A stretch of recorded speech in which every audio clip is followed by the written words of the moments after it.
गरुड़ पुराण 10वां अध्याय। मृत्यु के अनंतर के कृत्य, शव आदि नाम वाले 6 पिंड दानों का फल, दाह संस्कार की विधि, पंचक में दाह का निषेध, दाह के अनंतर किए जाने वाले कृत्य, शिशु आदि की अंत्येष्टि का विधान। गरुड़ जी बोले, हे विभो, अब आप पुण्यात्मा पुरुषों के शरीर के दाह संस्कार का विधान बतलाइए, और यदि पत्नी सती हो तो उसकी महिमा का भी वर्णन कीजिए। श्री भगवान ने कहा, हे ताक्षर्य, जिन अर्धदैहिक कृत्यों को करने से पुत्र और पौत्र पितृ ऋण से मुक्त हो जाते हैं, उसे बताता हूँ, सुनो। बहुत से दान देने से क्या लाभ? माता पिता की अंत्येष्टि क्रिया भली भांति करे, उससे पुत्र को अग्निष्टोम याग के समान फल प्राप्त हो जाता है। माता पिता की मृत्यु होने पर पुत्र को शोक का परित्याग करके सभी पापों से मुक्ति प्राप्त करने के लिए समस्त बांधवों के साथ मुंडन कराना चाहिए। केशों में काम का वास होता है, इसीलिए मुंडन कराना चाहिए। माता पिता के मरने पर जिसने मुंडन नहीं कराया, वह संसार सागर को तारने वाला पुत्र कैसे समझा जाए। अतः नख और कांख को छोड़कर मुंडन कराना आवश्यक है। इसके बाद समस्त बांधवों के सहित स्नान करके धौत्र वस्त्र धारण करे। तब तुरंत जल ले आकर उस जल से शव को स्नान करावे और चंदन अथवा गंगा जी की मिट्टी के लेप से तथा मालाओं से उसे विभूषित करे। उसके बाद नवीन वस्त्र से ढक कर अपसव्य होकर नाम गोत्र का उच्चारण करके संकल्प पूर्वक दक्षिणा सहित पिंड दान देना चाहिए।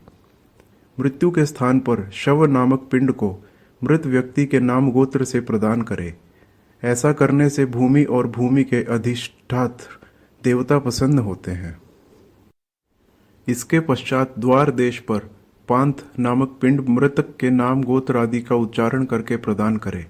ऐसा करने से भूत आदि कोटि में दुर्गतिग्रस्त प्रेत मृत प्राणी की सद्गति में विघ्न बाधा नहीं कर सकते। इसके बाद पुत्र वधू आदि शव की प्रदक्षिणा करके उसकी पूजा करें। तब अन्य बांधवों के साथ पुत्र को शव यात्रा के निमित्त कंधा देना चाहिए। अपने पिता को कंधे पर धारण करके जो पुत्र श्मशान को जाता है, वह पग पग पर अश्वमेध का फल प्राप्त करता है। पिता अपने कंधे अथवा पीठ पर बैठाकर पुत्र का सदा लालन पालन करता है। उस ऋण से पुत्र तभी मुक्त होता है जब वह अपने मृत पिता को अपने कंधे पर ढोता है। इसके बाद आधे मार्ग में पहुंचकर भूमिका मार्जन और प्रोक्षण करके शव को विश्राम कराए और उसे स्नान कराकर भूत संज्ञक पितर को गोत्र नाम आदि के द्वारा भूत नामक पिंड प्रदान करे। इस पिंडदान से अन्य दिशाओं में स्थित पिशाच, राक्षस, यक्ष आदि उस हवन करने योग्य देह की हवनीयता में अयोग्यता उत्पन्न नहीं कर सकते। उसके बाद स्मशान में ले जाकर उत्तराभिमुख स्थापित करे। वहां देह के दाह के लिए यथाविधि भूमिका संशोधन करे। भूमिका सम्मार्जन और लेपन करके उल्लेख करे, अर्थात दर्भ मूल से 3 रेखाएं खींचे और उल्लेखन क्रमानुसार ही उन रेखाओं से उभरी हुई मिट्टी को उठाकर ईशान दिशा में फेंककर उस वेदिका को जल से प्रोक्षित करके उसमें विधि विधान पूर्वक अग्नि स्थापन करे। पुष्प और अक्षत आदि से क्रव्यादन संज्ञक अग्निदेव का पूजन करे और लोमभ्य स्वाहा इत्यादि अनुवाक से यथाविधि होम करना चाहिए। तब उस क्रव्याद मृतक का मांस भक्षण करने वाली अग्नि की इस प्रकार प्रार्थना करे, तुम प्राणियों को धारण करने वाले, उनको उत्पन्न करने वाले तथा प्राणियों का पालन करने वाले हो। यह सांसारिक मनुष्य मर चुका है, तुम इसे स्वर्ग ले जाओ। इस प्रकार क्रव्याद संज्ञक अग्नि की प्रार्थना करके वहीं चंदन, तुलसी, पलाश और पीपल की लकड़ियों से चिता का निर्माण करे। हे खगेश्वर, उस शव को चिता पर रखकर वहां 2 पिंड प्रदान करे। प्रेत के नाम से एक पिंड चिता पर तथा दूसरा शव के हाथ में देना चाहिए। चिता में रखने के बाद से उस शव में प्रेतत्व आ जाता है। प्रेत कल्प को जानने वाले कतिपय विद्वज्जन चिता पर दिए जाने वाले पिंड को साधक नाम से संबोधित करते हैं। अतः चिता पर साधक नाम से तथा शव के हाथ पर प्रेत नाम से पिंड दान करें। इस प्रकार 5 पिंड प्रदान करने से शव में आहुति योग्यता संपन्न होती है। अन्यथा श्मशान में स्थित पूर्वोक्त पिशाच, राक्षस तथा यक्ष आदि उसकी आहुति योग्यता के उपघातक होते हैं। प्रेत के लिए 5 पिंड देकर हवन किए हुए उस क्रव्याद अग्नि को तिनकों पर रखकर यदि पंचक न हो तो पुत्र अग्नि प्रदान करे। पंचक में जिसका मरण होता है उस मनुष्य को सद्गति प्राप्त नहीं होती। पंचक शांति किए बिना उसका दाह नहीं करना चाहिए, अन्यथा अन्य की मृत्यु हो जाती है। धनिष्ठा के उत्तरार्ध से रेवती पर्यंत 5 नक्षत्र पंचक संज्ञक हैं। इनमें मृत व्यक्ति दाह के योग्य नहीं होता और उसका दाह करने से परिणाम शुभ नहीं होता। इन नक्षत्रों में जो मरता है उसके घर में कोई हानि होती है, पुत्र और सगोत्रियों को भी कोई विघ्न होता है। अथवा इस पंचक में भी दाह विधि का आचरण करके मृत व्यक्ति का दाह संस्कार हो सकता है। पंचक मरण प्रयुक्त सभी दोषों की शांति के लिए उस दाह विधि को कहूँगा। हे ताक्षर्य, कुश से निर्मित 4 पुतलों को नक्षत्र मंत्रों से अभिमंत्रित करके शव के समीप में स्थापित करें। तब उन पुतलों में प्रतप्त सुवर्ण रखना चाहिए और फिर नक्षत्रों के नाम मंत्रों से होम करना चाहिए।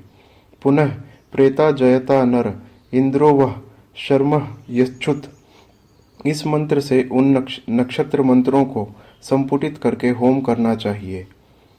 इसके बाद उन पुतलों के साथ शव का दाह करे। सपिंडी श्राद्ध के दिन पुत्र यथाविधि पंचक शांति का अनुष्ठान करे। पंचक दोष की शांति के लिए क्रमशः तिलपूर्ण पात्र, सोना, चांदी, रत्न तथा घृतपूर्ण कांस्य पात्र का दान करना चाहिए। इस प्रकार पंचक शांति विधान करके जो शव दाह करता है उसे पंचक जन्य कोई विघ्न बाधा नहीं होती और प्रेत भी सद्गति प्राप्त करता है। इस प्रकार पंचक में मृत व्यक्ति का दाह करना चाहिए और पंचक के बिना मरने पर केवल शव का दाह करना चाहिए। यदि मृत व्यक्ति की पत्नी सती हो रही हो तो उसके दाह के साथ ही शव का दाह करना चाहिए। अपने पति के प्रिय संपादन में संलग्न पतिव्रता नारी यदि उसके साथ परलोक गमन करना चाहे तो पति की मृत्यु होने पर स्नान करे और अपने शरीर को कुमकुम, अंजन, सुंदर वस्त्राभूषण आदि से अलंकृत करे। ब्राह्मणों और बंधु बांधवों को दान दे। गुरुजनों को प्रणाम करके तब घर से बाहर निकले।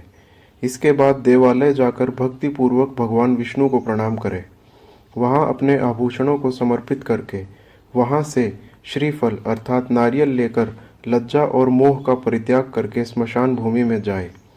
तब वहां सूर्य को नमस्कार करके चिता की परिक्रमा करके पुष्य शैया रूपी चिता पर चढ़े और अपने पति को अपनी गोद में लिटाए।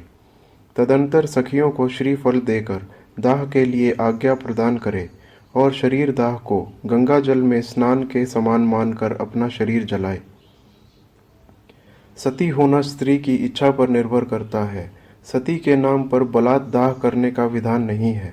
जैसे कौशल्या आदि दशरथ पत्नियों, पांडु पत्नी कुंती तथा जड़ भरत की सापत्यन माता आदि के सती न होने के उदाहरण प्राप्त होते हैं। गर्भिणी स्त्री को अपने पति के साथ अपना दाह नहीं करना चाहिए। प्रसव करके और उत्पन्न बालक का पोषण करके अनंतर उसे सती होना चाहिए। यदि स्त्री अपने मृत पति के शरीर को लेकर अपने शरीर का दाह करती है तो अग्नि उसके शरीर मात्र को जलाते हैं, उसकी आत्मा को कोई पीड़ा नहीं होती। धोखे जाते हुए स्वर्ण आदि धातुओं का मल जैसे अग्नि में जलता है, उसी प्रकार पति के साथ जलने वाली नारी अमृत के समान अग्नि में अपने पापों को जला देती है।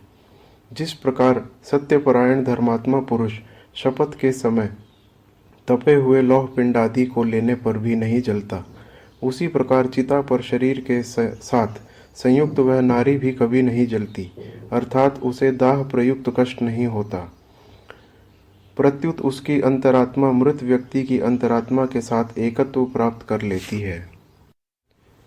पति की मृत्यु होने पर जब तक स्त्री उसके शरीर के साथ अपने शरीर को नहीं जलाती, तब तक वह किसी प्रकार भी स्त्री शरीर प्राप्त करने से मुक्त नहीं होती। इसीलिए सर्व प्रयत्न पूर्वक मन, वाणी और कर्म से जीवितावस्था में अपने पति की सदा सेवा करनी चाहिए और मरने पर उसका अनुगमन करना चाहिए।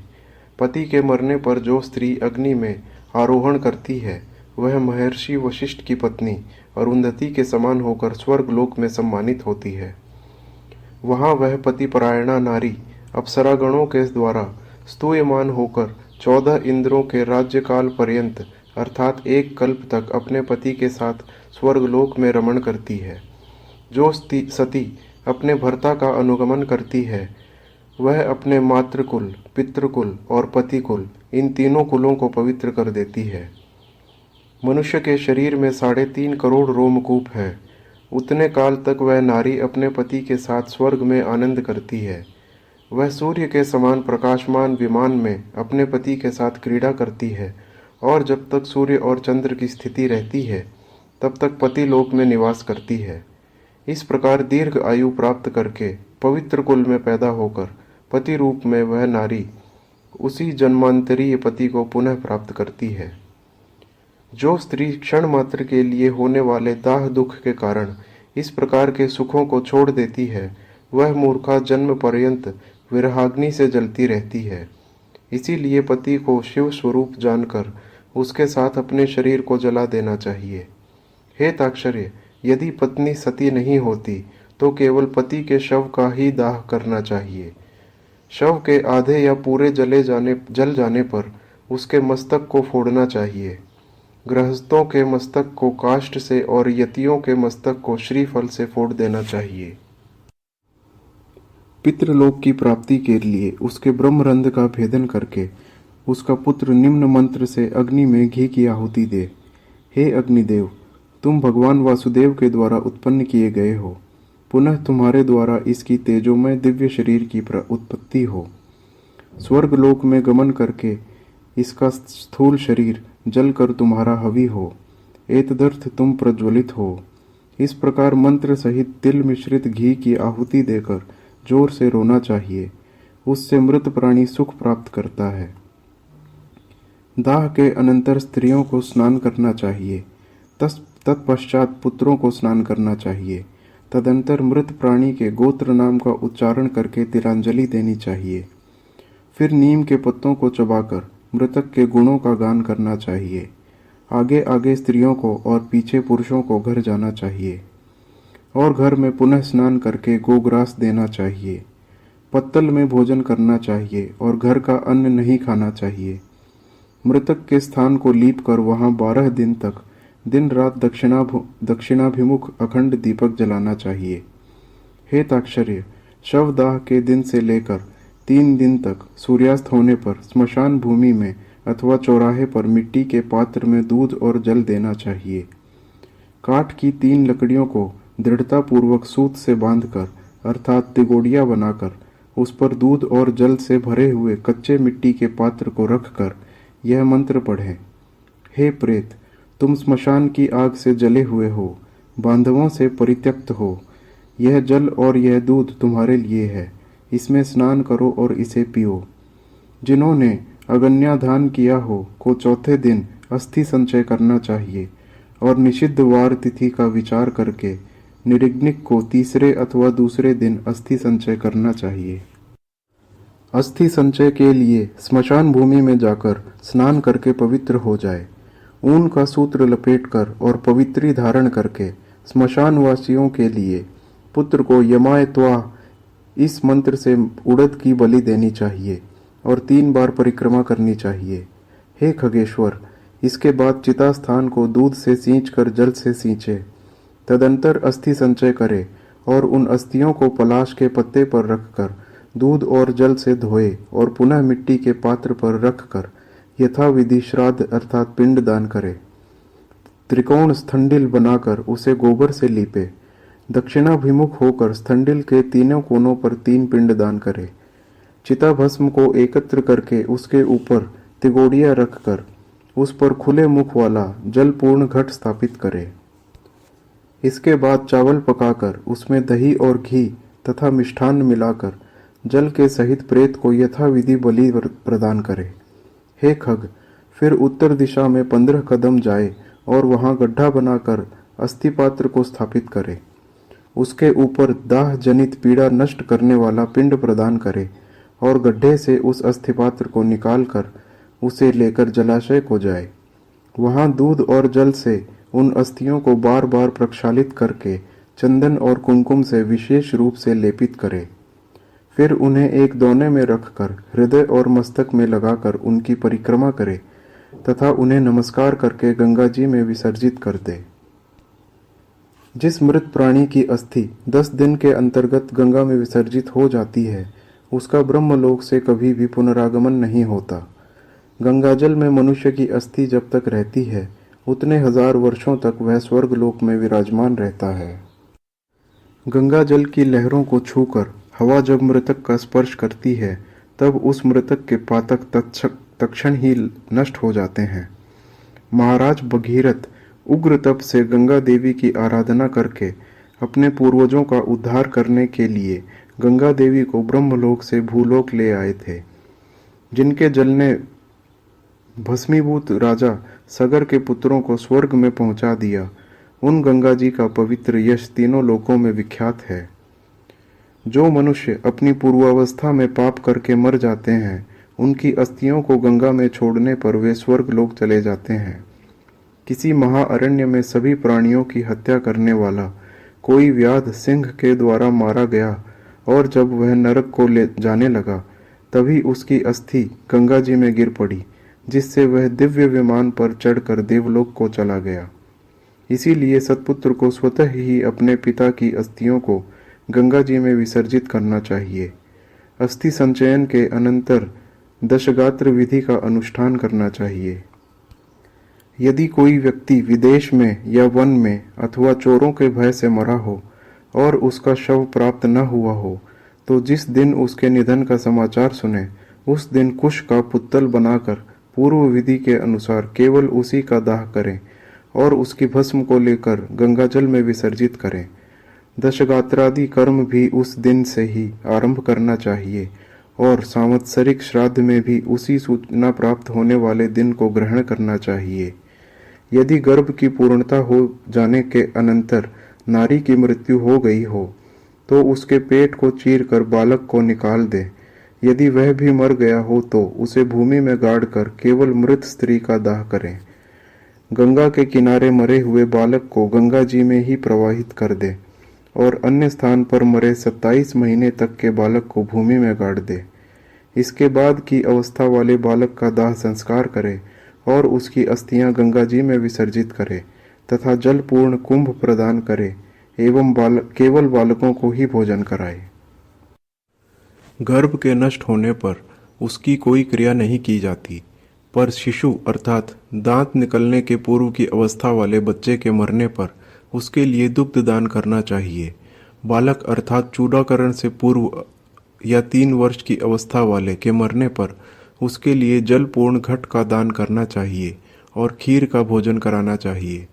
कुमार के मरने पर कुमार बालकों को भोजन कराना चाहिए और उपनीत पौगंड अवस्था के बच्चे के मरने पर उसी अवस्था के बालकों के साथ ब्राह्मण को भोजन कराए।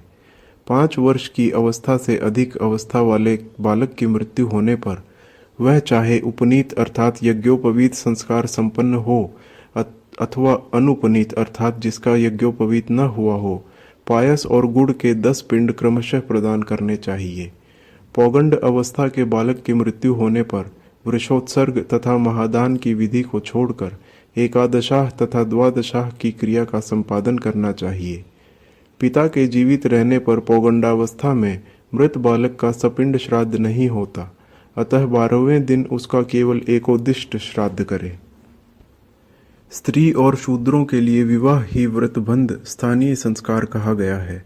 व्रत अर्थात उपनयन के पूर्व मरने वाले सभी वर्णों के मृतकों के लिए उनकी अवस्था के अनुकूल समान क्रिया होनी चाहिए। जिसने थोड़ा कर्म किया हो, थोड़े विषयों से जिसका संबंध रहा हो, कम अवस्था हो और स्वल्प देह वाला हो, ऐसे जीव के मरने पर उसकी क्रिया भी स्वल्प ही होनी चाहिए। किशोर अवस्था के और तरुण अवस्था के मनुष्य के मरने पर शय्यादान, वृषोत्सर्ग आदि, पददान, महादान और गोदान आदि क्रियाएं करनी चाहिए।